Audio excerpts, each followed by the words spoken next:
Hey guys, and welcome back to episode 2 of the PerfromHQ podcast.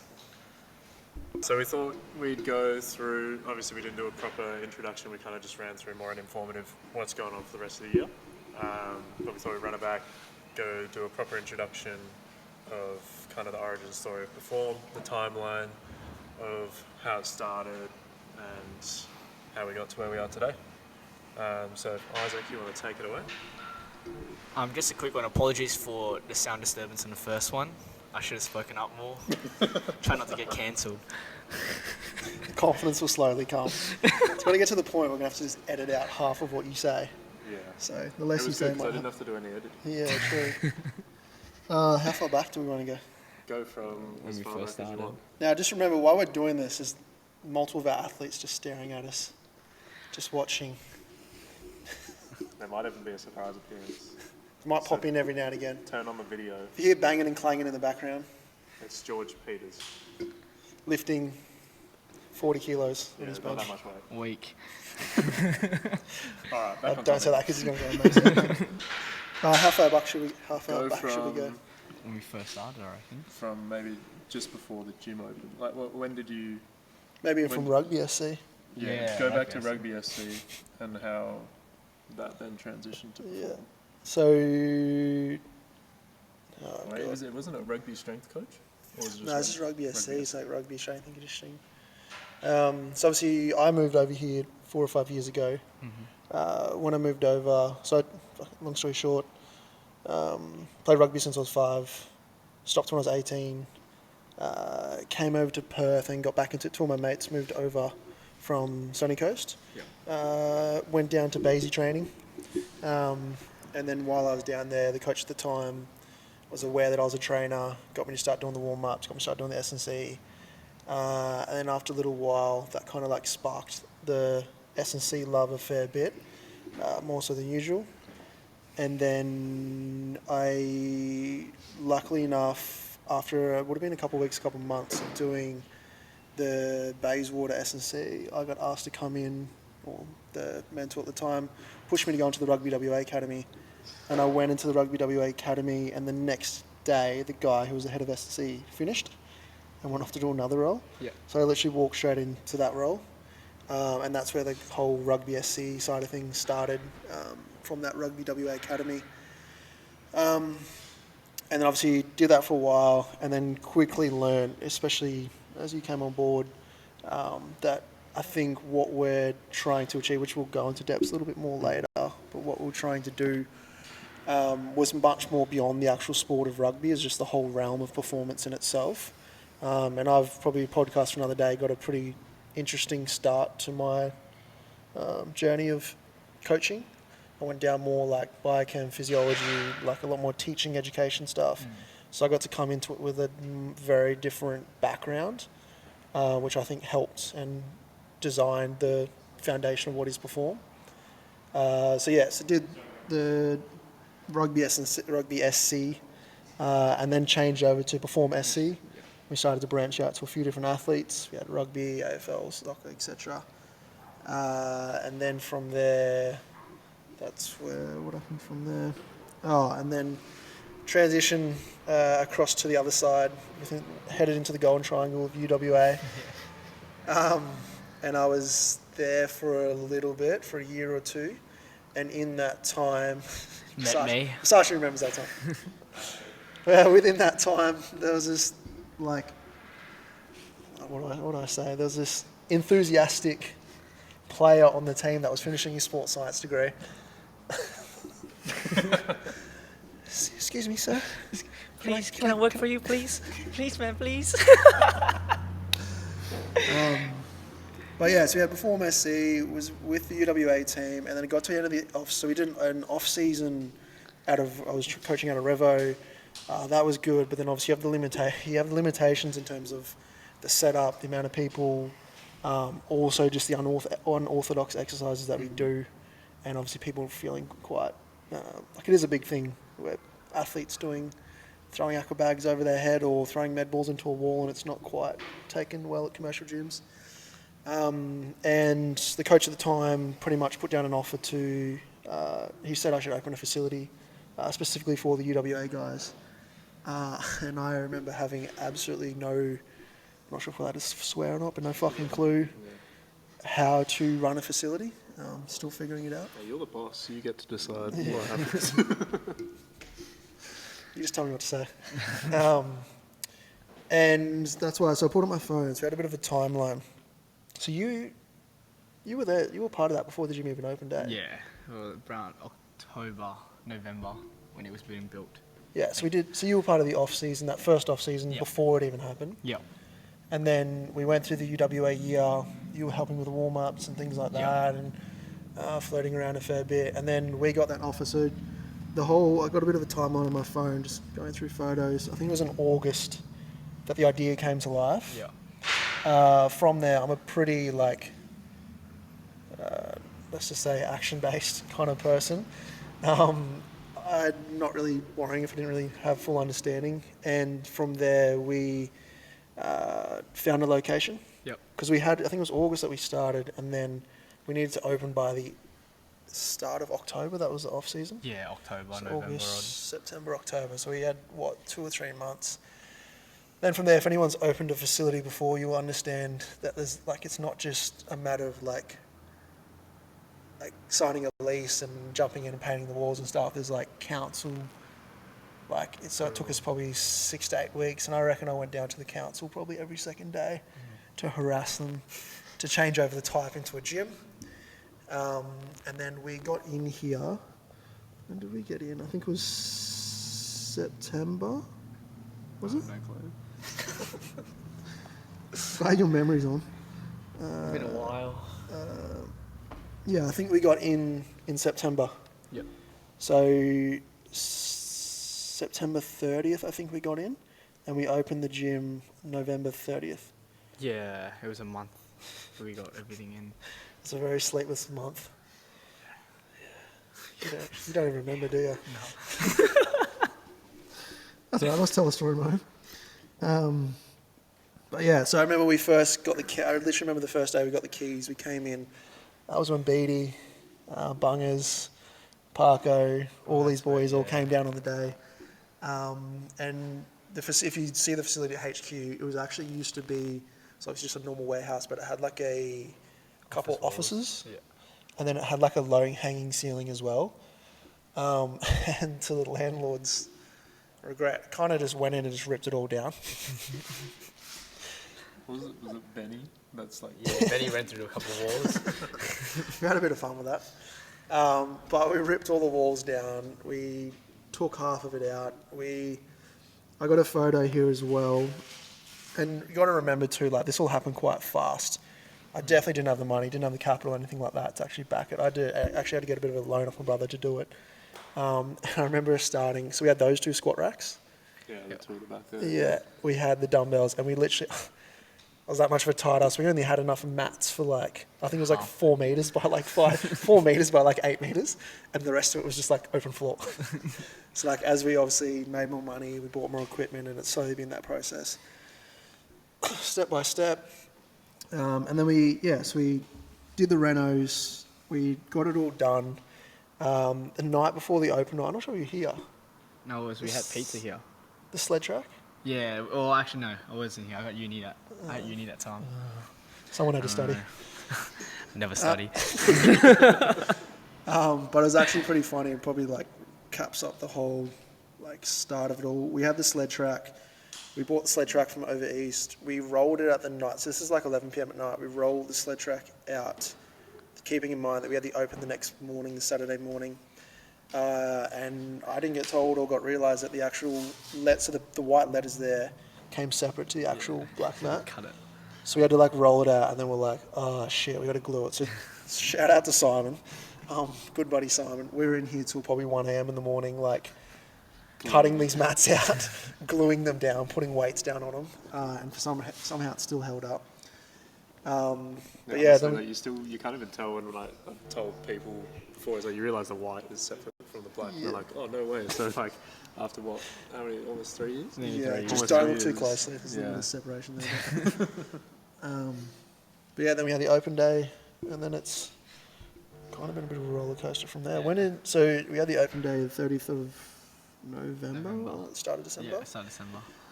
And then, which is pretty cool, this is kind of like where all the off-season drive kind of came from. We started our first off-season. Even had that guy's doing a bench press right now. With us. Pretty lightweight. The OG. He was in here training before we even had sled treks down and things like that. But so off season, we did our first off season. We introduced the field sessions. Yep. That was a bit of a first for us. And then roll forward. That was pretty cool. That was like our first big field session testing day, and that was kind of like the unofficial combine day. Yep. We got probably 18 to 20 people down, did some testing, did some speed. The whole connection community side of things was pretty cool. It was very obviously rugby dominant back then. Yep. But that was definitely a vision from us to diverse out a lot more across a lot more sports, which obviously you can see in the combines that we have now. But then I think we fast forward to, because you were interning at the time, Yeah, I'm interning. And and then then fast forward to March. when this first seminar was held, I think. When did you start? It was before that you started, that you officially signed the contract. Nah, it was after. You It was sure? after I met you. Yeah, it was after I met you. You were coaching then for a while. Oh no, I was coaching. But I Guy think I was doesn't an even remember intern. his first year. Jeez. Time flies by when you're having fun. Where is it? Shit. Feb? Yeah, I'm pretty sure it was March. Yeah, I think I was coaching. I think. Yeah, here's your little dab. 5th of March. Yeah, that was 5th of March. A little dance. It's a little Kefa, little Keefy. That's when you signed your contract. Yes, Officially a sir. coach. It was interning, I think. You were still at uni though. Yeah, I was here at UD. I remember I was coming here, 3 times a week? Mm. And that was when we only opened on Monday, Wednesday and Fridays. And Saturdays. And Saturdays. 4 days a week, That's where the actually. gym open 3 days a week. Yeah. That was, it was just We're still Monday, figuring Wednesday, it out. Saturday. But then the gym times only open at 3 to 6:30. Yeah, it's just I the think. hours. Yeah, and then Saturday mornings, obviously we got lucky. I think we got the female UWA team as well Mhm. at the time, so I got to take that on the Saturday, which was pretty cool. And big shout out, we had Scott in here as well. And then, which was pretty cool. So that was in March. And then in April, we got the Blues team. Yeah, Which the is good. Blues, Thanks yeah. to Alistair from Rugby WA hit us up. And that was pretty cool. And I think that was like a big spark for us in terms of we've always wanted this facility where it's like it doesn't really matter if you're a pro athlete, if you're 4th grade, if you're social, if you're a cult, doesn't matter who you are, what sport you play. Or if you're a Brono. Social out, basketball Brono. king Bronson. It was pretty cool. Like I think we had some people that were training around. They were just finished up, Yeah. and then the Blues team came through. They trained, and it was like the energy, the vibe, the way the S&C ran the session. Like it was actually Interesting to really watch, cool, and Yeah. it was a big, I guess, motivational spark for us and what we wanted to do. Were you here before? Or after? No, I was after that. Yeah, I remember seeing photos of that. Because then so then we I rolled think, through. was that at the Missed time out. that you were? When did you start that mentorship? I think it was just after that because I've got Yeah, because I remember seeing the photos from that because the session was the end of May. end of May. Yeah. So we So it would have must have started the been- mentorship in April because I think it went for 12 weeks. Yeah. So that's when that's when I first properly met you, and then There was just this through the guy on all the mentor. calls just answering everything. Yeah, Just all the this guy should answers. just run the thing for us. Eh? and then through that process, I guess Trinity's a whole nother timeline in itself. Yeah, it's a whole nother time. But through that process, some opportunity came up for me to come in and do a few hours at Trinity yeah. on some mornings. So I did that throughout the second half of the mentorship, Mhm. and then When you came in I here. probably met you guys on the seminar day. And this couch right here, this is where Keith and I first It's the met. casting couch. This is where we knew Adam was the one. And that's, so that mentorship was kind of the first time I met you guys, and then obviously kept in contact over the next couple of months, and then when the opportunity came up. When you two first, I genuinely thought you guys had been knowing each other for months. Yeah. You're like on the second day, you're like hugging on the couch. You're like, fuck, so this is not going to end well. But then, so then was there anything else around that time, Isaac? There was the Blues came in, had the mentorship kind of running through. Did you want to dive into that a bit more? That was kind of the first mentorship you ran? Yeah, so that was 12 weeks. So that was obviously coming from a bit of an educational background. There was a few people obviously asking for it. You right, mate? Just George Peters just making himself known in the background. we had that mentorship. And that was pretty cool. Like, it was obviously run over a wide range of topics, and it was pretty cool. I think it's something we need to obviously do again. So, but it was really good in terms of we met you. You came in. You showed what you're capable of. You showed how keen you were to be a part of this as well, which I think is always a good hiring process in terms of it shows a lot about someone's character, from an IQ standpoint, from a people standpoint, from obviously a work ethic standpoint, everything like that. You just ticked all the boxes. And a good-looking standpoint too. That's all Keith really was worried about. Ask Keith, what are you looking for in another coach? He's just like, yeah, Good looks. Yeah. It's Multi- good to see you out of your shell on the second podcast, mate. Really You finally come to. And some multiculturalism as well. fill in that diversity quota. But then yeah, like I think it took a while. Like some more photos here. Like I think it was June or so before we actually bought a couple more squat racks. Like, and that's probably a good message for anybody that's running a business, opening a facility, whatever it might be. You can get quite caught up, and I've even had pressures on it and stuff like that in terms of like buying new equipment, buying the highest tech. At the end of the day, oh my god. Put a clip on Versace.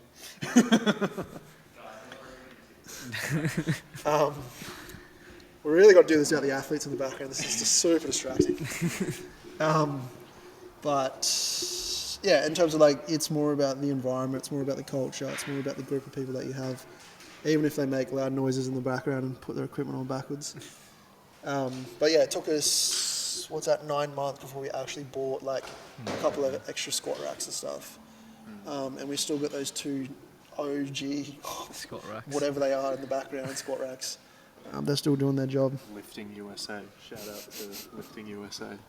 Durable squat And the racks. discount they gave me back at the end of financial year.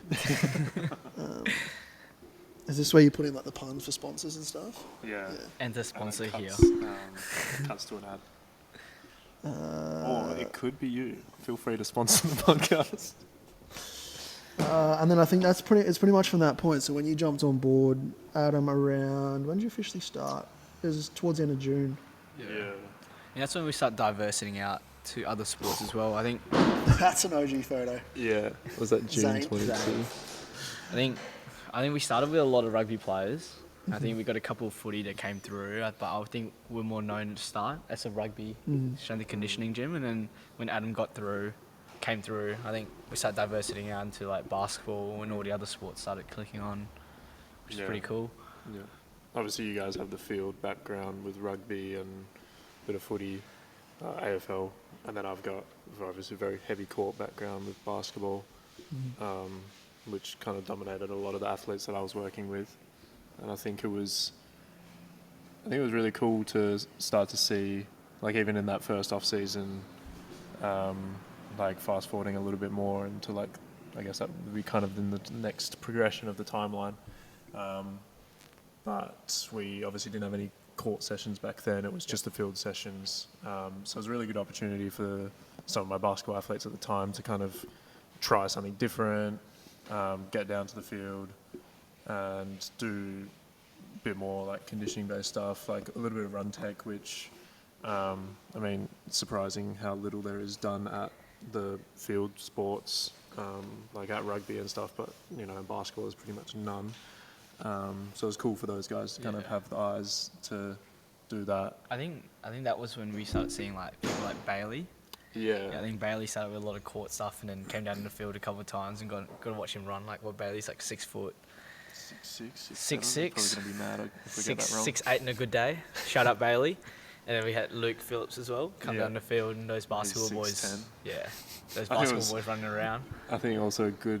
I think that like through my progression of coaching, it's been working with quite unorthodox athletes who aren't necessarily built to do gym-based activities for the most part. But I think it was cool for you guys to start get some real tall, lanky guys and try to teach them how to run and accelerate. Because I think it was that first off season. I've got it here. Yeah. Because that was the first combine that we were at. We got that photo there with everybody. That's the OG crew. Some of them are still here too. Most of Yeah, them are still here. like Benny Cowdray, Lewis. I don't know who that guy is. I think Yeah. he still trains once a month. Yeah. Got a What- new job. And Once a month is generous. That's true. Once a year. But that was pretty much the first, like, I feel that was the first combine. That was the first day, and that was when kind of everything kind of clicked and sparked, and especially that first off season, where we had obviously Manny, we had the AFL Turbo boys, we had some of the UWA girls, we had obviously the rugby crew, we had basketball crew, and yeah, it started to actually like really click. And I think that was the cool thing, is like, which again was always the goal, is like you walk through the facility and there's many different sports, there's many different ages, many different levels, but everybody's kind of on the same page. You're all looking for that progressive forward step in what they're trying to do. And it makes it that a lot easier, because again, like, I think you look at like people who finish sport, like how hard is it when you finish sport, when you lose that team community feel behind it all. And I think especially you can even relate that to the gym.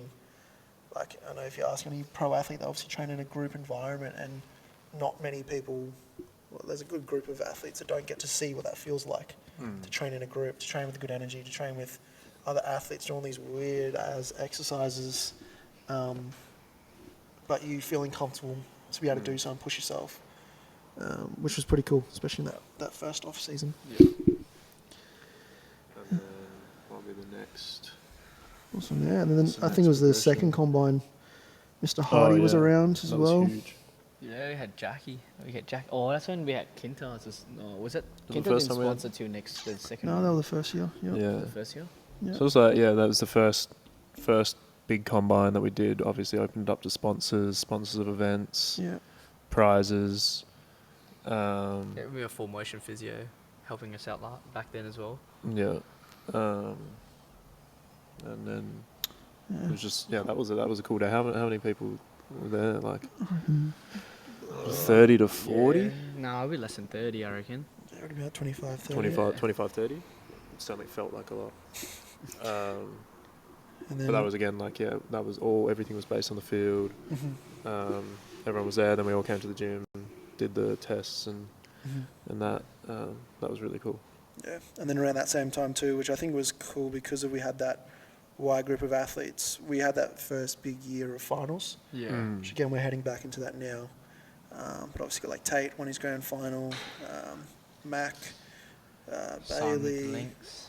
Yeah, there's a few others as well that were playing finals that we got to actually be a part of. And again, obviously, when you say you're an S&C, you're a part of it. You're obviously a small piece in the puzzle, but to actually contribute in some sense to these athletes. And I think that was the first big year for us where it was able to show that from an individual basis how S&C can obviously help a lot of this crew around those most important times as well. And then, I think we're pretty much blended into 2023 from there. But yeah, Was key milestones there. 2023. 2023 was a blur. Yeah, that 2022, I remember on my birthday, was on a morning shift with Isaac, and your own boss forgets about your birthday. It's kind of hits you deep, that one. Who are you? Yeah, you guys did a shift at Trinity Yeah, together. And then Isaac forgot my birthday, and all the kids. Yeah, wished because me you're a that guy that just won't say anything. And then someone else goes, "Happy birthday!" And I'm like, "Oh, is it your birthday?" You're like, "Oh, yeah." I don't like to celebrate my birthday. Don't throw me out of the bus, man. It's so good. How far are we going into this I think timeline? if we fast forward to 2023, we did all the workshops. That was Yeah, like we a did the big thing. seminars. Yeah. Seminars, workshops. So we ran it a little bit less like that first mentorship that you did. So I guess context to that mentorship, it was kind of like 12 weeks of online stuff, kind of a weekly lecture that Isaac ran. And then at the very end, we had a 2-day seminar, Yeah. which was great. But then I think we kind of realised, did we do another one at the back end of 2022? I think we did. No, I'm not sure. I think we did a 2-day. No, yeah, we did. We did. We did. Yeah, because we had the second group come through. So there was a 2-day, we did a 2-day one at the end of 2022. And then we kind of thought, It's too long. yeah, it's like obviously a massive commitment to give up your whole weekend, as well as like obviously a bit pricier if it's going across 2 days. So we thought if we make shorter, more direct to a certain topic, so obviously you're not having to give up as much of your weekend, a little bit cheaper price point because it's not as long, and then we're also able to cover like a very specific topic and go a little bit more in depth each time. Yeah. So we ran like 4 seminars and then did that twice, which was quite successful. Yeah, little mini series. I think it was really good, and that was kind of another step. And then what else happened last year? Anything else? Heaps. Yeah, last year. What was it? That was our biggest combine last year, wasn't it? Yeah. And I guess the season's always a bit of a blur. Do we have the court sessions in? Was just last year? Court Yeah, sessions court sessions was last year. the start of. Oh yeah, that was last year. That wasn't actually that So- far ago. Wait, when did we open? 2021? 2022? 21. 21. 21. Holy End of 21. Jesus.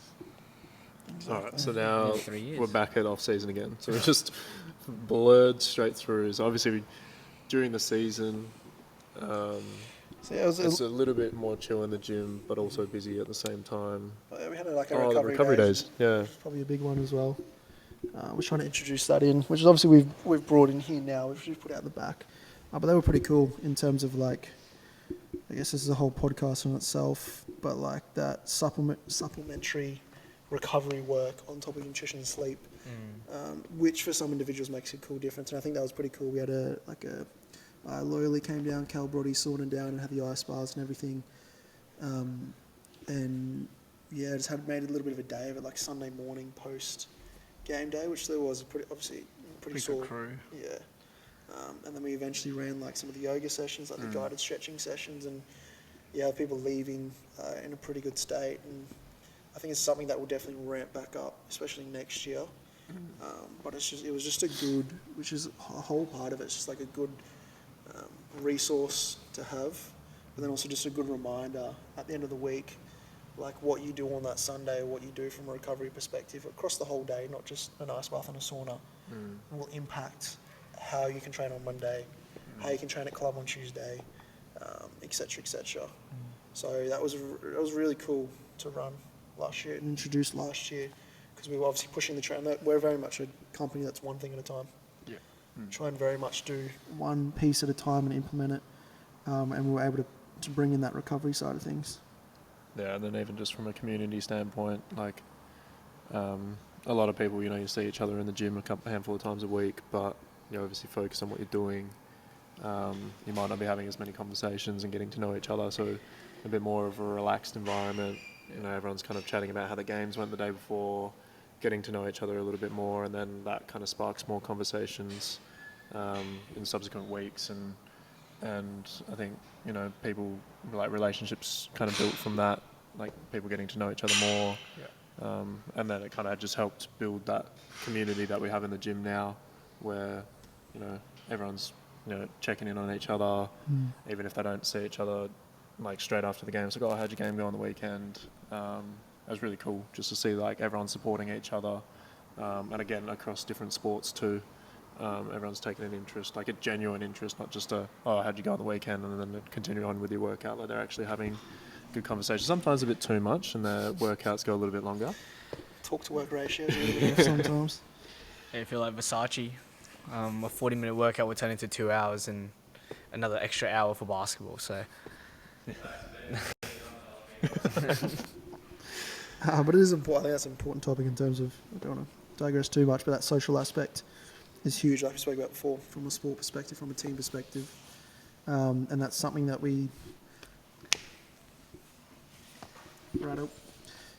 that's something that we try and put in subconsciously, like as an extra layer of recovery, which there is. See you, mate. I need to back it. Yeah, easy, mate. Cut you out again, thank you. But yeah, like obviously that social aspect's a big part of what we're trying to put in here. yeah, Because it is, like, sport can get quite draining, sport can get quite isolated, sport can be quite mentally taxing. So if you've got that social support network, it makes a huge difference. I think especially with rehab as well. I think that's the number one factor that you see at the moment with a lot of guys that are doing rehab. I think rehab can be quite stressful, and like I don't know, but like watching some of the guys do rehab here and actually having a crew around them, I think they're more motivated to actually get stuff done, and actually more motivated to actually come in the morning, get it done, start the day off good. Yeah, I think as well, like from that rehab point of view, if you are already in a team setting doing rehab, like you are at the team trainings, but you're usually off to the side doing your own thing, you can't get into all the drills. So as much as you still are in that environment, it can feel quite isolating. So obviously in the gym, like everyone is doing their own thing, so you can still feel very much a part of what's going on in the gym. And it's been, like Keith said, very, very good for their mental health as well. Just feeling like they can continue on and they're still training, they're not missing out on things like they kind of feel like they are at training. How far are we going this origin? Like, we're going all the way through? Yeah, may as well. I was like, I don't know where we're going to go from here. I don't know what's the end. Literally, it's today. But obviously physiotherapy was one we had in, so we had Jess that started towards the middle of last year, and obviously that was unreal. Like, that was our first opportunity. It just kind of flowed into it, but it was the first opportunity to put together that return to sport process, and was really starting to build like our own, I guess, I don't know how to say it, but like our own process of doing it. And it was good, especially for the crew that have been through that rehab process, that are doing, and for whatever reason they might be back into rehab, they're identifying what that stage should look like and how the process should be. Because that is one, especially like you look at who we work with, majority of them are at that local level. And to give them that, like we look up a level towards the higher end of sport, the high performance sport, and we try and bring down pieces relative to who they are, what they're trying to achieve, and bring down that level of professionalism. So it's quite surprising for a lot of people when they go through that rehab process and they get to the end of the rehab and we're like, no, you're not ready. You need to tick off X, Y, and Z. So that was really cool to start implementing that last year as part of the timeline, and that was it was a big asset to have. And then roll forward to July last year. Oh yeah, forgot about that. Perform South. I was like, you don't have your matching kit on anymore. He does have the You got the shorts. shorts. Yeah, we just got our new Perform South shorts in. If up to you the South are members. tuning into the video, you'll be able to. Oh no, maybe it's just out of frame. Isaac, stand up. Give us a. There's a red line there. Damn, Oh. that man's thick as shit. You went from not talking. Any moment to put some inappropriate comments down. Yeah, this one is definitely not for kids on YouTube. If you want me to run my own podcast, just feel free to let us know. Solo episode with Keith. That's the final part of the I reckon like timeline. there's like 2.5 coaches, and then we can just be like 2 coaches, half coach, and just, whoever's interviewing can just be. the half or the full. Anyway, Three quarters on a let's good get day. back to it. 4-hour podcast.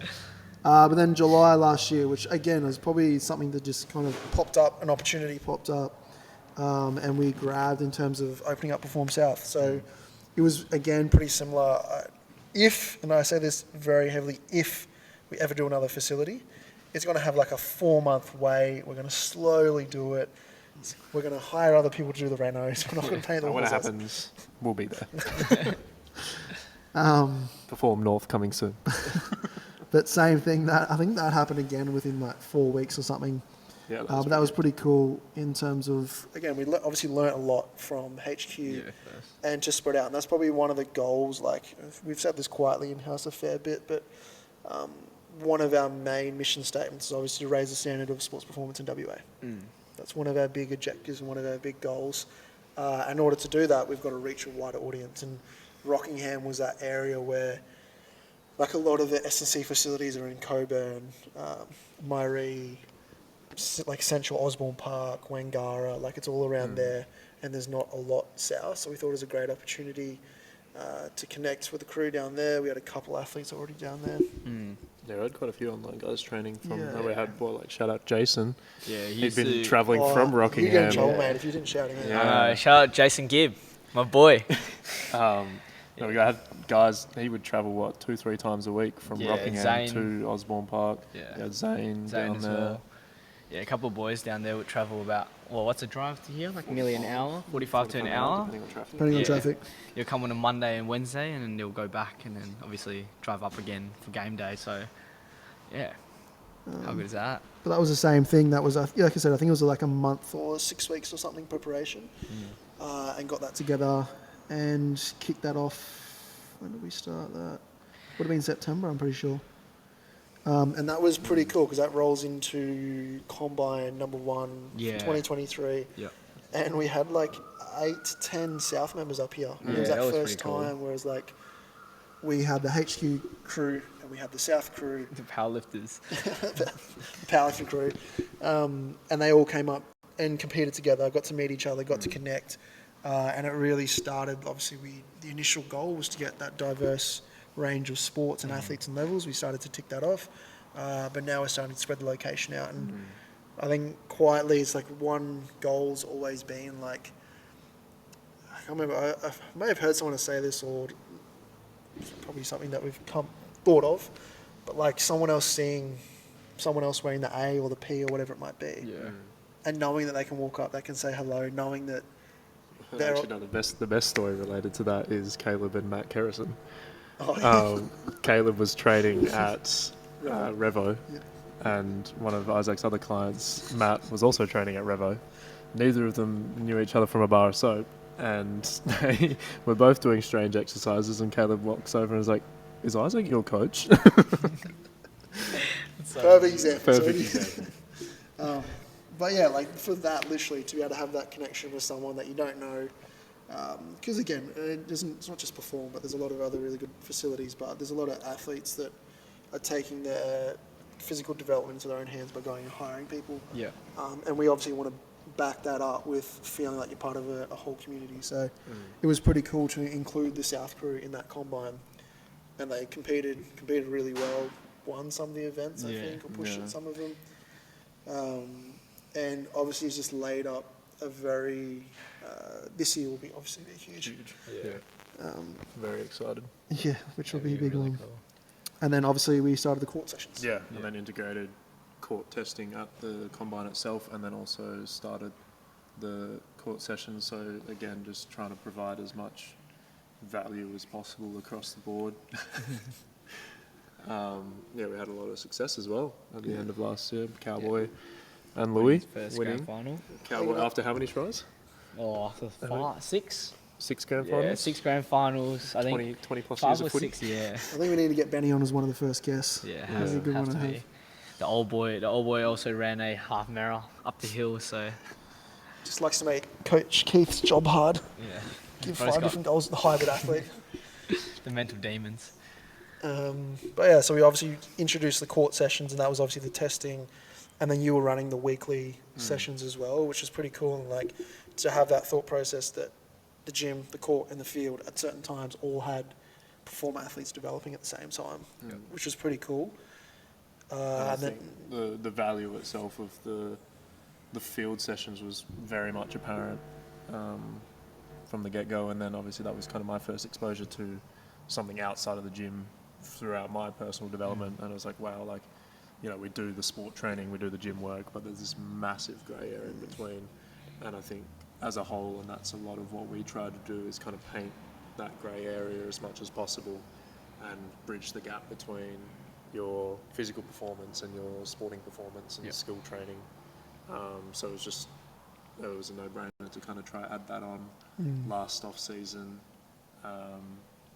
to kind of bridge that gap from the court side, because the success that you guys have had with the field sessions over the past few years is just kind of try to bring that to court athletes, because there just isn't really anything like that to talk about. yeah, a few words there. But yeah, which you can tell when you start to introduce those court sessions. Excuse me, from like a physical development standpoint, it's hard because obviously in some levels, like I know in terms of like rugby WA and even rugby league WA, like a lot of these teams don't have S&Cs. So it's like what's the physical prep at the start of the session? Is there any speed dosing? What conditioning? Like, so it's quite a shock for a lot of like the local crew that come down, and even like we've had some high level athletes as well come down.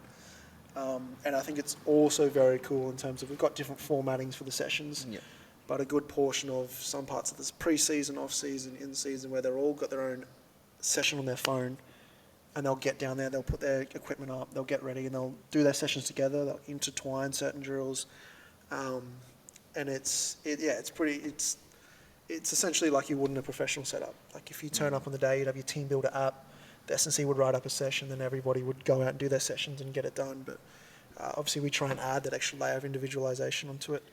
I think the progression in quality, especially from a return to play standpoint, so much more, like it's so much more aggressive, like so much better in terms of like seeing the athlete get back and actually moving a lot better than before they got injured. Does that make sense?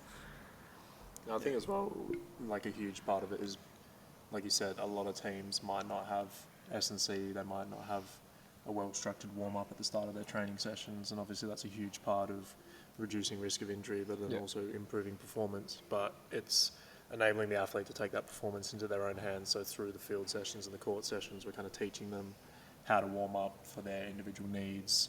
Like if they do have a background in a certain injury, like having a bit more focused attention towards that.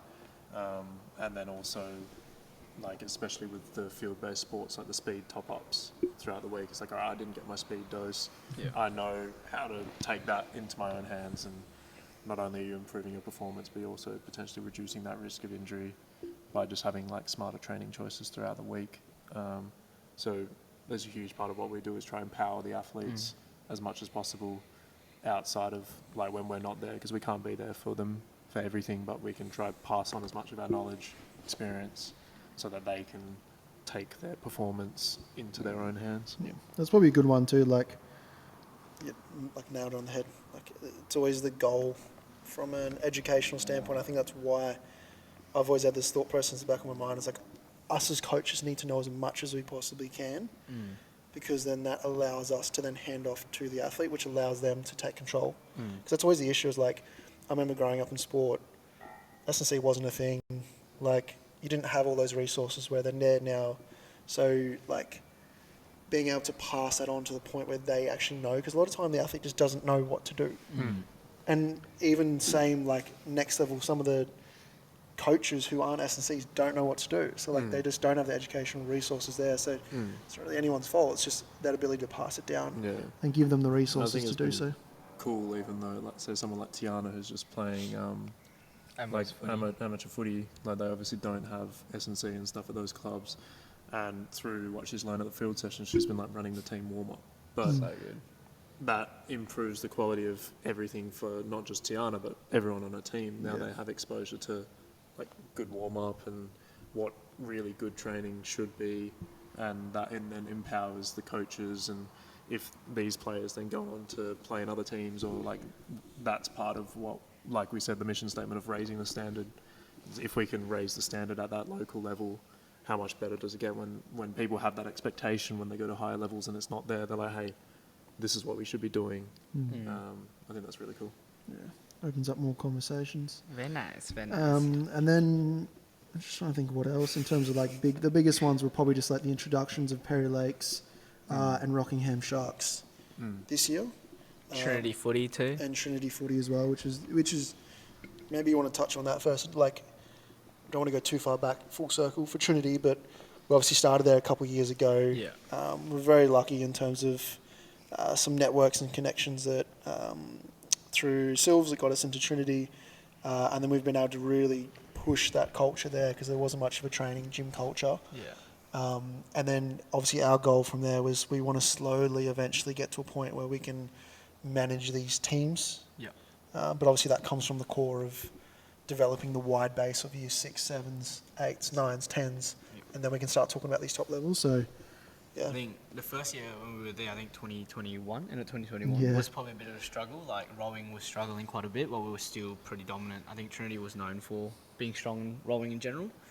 And then I think the year after that, we decided, I think we wanted to get more into team sports. I think all of us decided to pick a team. I think during the summer, obviously there's summer sports, so include basketball, rowing, cricket, badminton, tennis. There's one more as well. That's one more. And then winter's obviously rugby, soccer, AFL, Cross hockey. country, Cross hockey. country. Yeah. So I think Volleyball. yeah, volleyball. That's the one for summer. And when we got finally pick a team, I think we started to put a. I think we end up getting team builder. Yeah, so yeah. Yeah. Started? That's not till we Last started. year. Yeah, end of last year. So probably 2022. So in 2021 we decided to pick a team towards the back end, and I think the most success came through. I think when we decided to actually invite the team to come train as a group once or twice a week, and then started to get the buy-in from the kids and educating them on why it's so beneficial for them to train in season, not just off season, and like bringing what they That's probably one thing I've learnt in terms of altering a culture. And I've spoken even to some of the teachers as well. It's like it's got to come from the students. So hopefully, if any of the boys are listening to this, like we've never really been a crew that's going to go in and completely flip it on its head, and everybody has to do this. It's got to be a step. This again, we do one thing at a time. Yeah.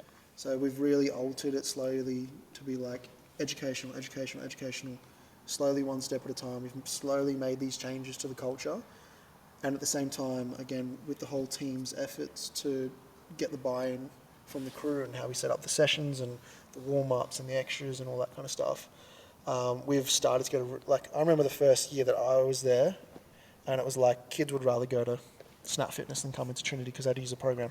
Yeah. Whereas now kids are coming in and utilising it properly and understanding the benefits. So it's been a challenge. Yeah. It hasn't been easy. It's not like we just walked in there and everybody wants to do an S&C program, which is weird because if I had an S&C program at 12, 13, I'd be jumping on it. But yeah, we've had some cool buy-in, and again, it's just step by step. We've taken over teams slowly. Obviously, the teams that buy into it the most were the ones that got the best results. Yeah. And then this year, obviously, Maney's reached out. He's got you to come in as the S&C, monitor the GPS, monitor the loads, help with the rehab running, and it's like that. Like, imagine getting that at school. Yeah. Like a proper full professional setup. I didn't even have a gym at school. Yeah, exactly. We got a very expensive gym. But yeah, how's that been this year? Oh, that's been so. Oh, I think it's just so much better. I think an eye opener was to get to do your own thing and to integrate what we've already learned the past couple of years with a couple of teams that we work with and individuals, and bringing it into a team is actually pretty fun to watch. I think having GPS as well. Shout out to Friends of Footy. I think the parents and Maney had a chat and decided to get 10 units of GPS units for us, and we've been using that at training and at games as well. Not as much at training now, but at games, and then we actually been we've been really good with soft tissue injuries. I think so far, if I'm not mistaken, we've only got 2 to 3 soft tissue injuries, but they're not major ones either. I think that really shows that when you actually have a proper structure in place and protocols, I think you can stop a lot of, well, not really prevent any injuries, but manage a lot of injuries a lot better and return to plays a lot better as well. Yeah, which is cool to see it slowly starting to trickle down levels, which has obviously been our goal. Like Bayswater, Perry Lakes, Sharks, whatever it is. Like again, they're all slow stepping stones, but that's always the goal, is to try and get that higher level offer down to these lower grades. Perry Lakes, that was pretty cool. Get them on board. You've been obviously part of them for a while, part of looking after some of their players for a while. Yeah, Played there. and I played there my entire junior career, so that was cool. Like kind of full circle. And yeah, it was pretty cool. We had a solid off season. I think also, again, kind of integrated court sessions, like actually good conditioning, and the feedback by the end of the off season was that a lot of the players felt fitter than they ever had going into like the back end of pre-season into the season. So that was really cool. And just again, it's just like basketball doesn't typically have that, and taking that kind of lens from what you guys show me from rugby and footy, and bringing that and just elevating that standard, and hopefully as they go on, if they happen to go to another team, they kind of like that pushes the standard there because that's what they expect, or again we've taught them enough that they can take that into their own hands and do that. So it's been pretty cool. Sure. And then Sharky boys as well. It's been really cool. It's been an interesting, obviously being from rugby union and being within rugby union teams the last 5 years, and going down and working with the Sharky boys this year. if anything, and like, again, it's just setting scenarios, whatever it might be, like going down and doing S&C for them they haven't done it like properly ever. So it's been a big eye opener, but there's been a big buy-in. We've got a really good group of boys. I genuinely hope we go quite far with it this year. But that's been really cool, especially down south, especially down in Rocco, where obviously the teams up central will usually have the resources, and some of them can reach out and get S&Cs, but down that far outside of the middle of Perth isn't really heard of in terms of the S&C side. And especially for a sport like rugby league, like it's such a smash and bash. It's such a, like, these boys, like, I remember asking for the injury report at the start of the year. Straight shopping list. It was genuinely shopping list. I have never seen so many injuries, and it's like fractures, ACL, shoulders, like everything. And it was just a list. And then all these boys just like, just for 6 to 8 weeks and just got back out there, or like finished the rehab. No, not really. Just kind of got like, but again, shout out in terms of the actual this grit. But in terms of, which it is, and they're like a tough group of players. And I think that's huge. I think it's not everything, but their headspace side of things. So for us to come in with a physical development side, we're only going to be able to make things better. We're going to keep them on the field, which again, they've had a reduction in soft tissue injuries by a fair amount. And we've slowly made an impact from gym and everything like that, especially throughout the year. But yeah, that's pretty much where we're at Pretty right much now. where we're at currently, yeah. And then fast forward to right now, we're kind of leading into finals for kind of what we spoke about on the last podcast. And then we pretty much, you know what, we should have done this one first, because then it would lead perfectly in the timeline. But if you haven't listened to episode 1, the timeline continues from the start of episode 1. And what is in store for the rest of this year. Yes. It's just like a matrix. You just got to listen to all this and go back to one and listen to Yeah, one. maybe we'll do it like Star Wars, where you got like the last 3 episodes and then you go back and then... But yeah, hopefully that was, again, we'll get better and better at these as and we then slowly... side quests with Keith. We'll get better and better at these slowly. Yeah. And if you've Thank you, listened Yoda. this far, we greatly appreciate it. Maybe we should throw in like a discount code or something, like, just to see finally if got a few anyone's actually sentences listened this in. far. Hey? I finally got a few sentences in, which is cool. What should people do if they've listened this far? Yeah. What should they do? If someone's listened this far, what should they do to know that they've actually listened this far? Put a comment. Put a comment. Your favourite thing about If you Keith. think before you say it. If you have made it this far, drop a comment on whatever platform you're listening to. Your favourite thing about Keith. Oh, that's a good one. Or just chuck me a follow on Instagram, really. Don't really post much. Wow. Selfish. Literally. We're already asking them to say something nice about you. That's a Yeah, lot. Just if no I- context. Don't say Keith. Just say something nice. he is, or he's Yeah. done this, or I like it when he does this. Just I love it when Keith gives me my calf massages. Shoulder rubs in off season. Yeah. All right, we're rambling. And thank you.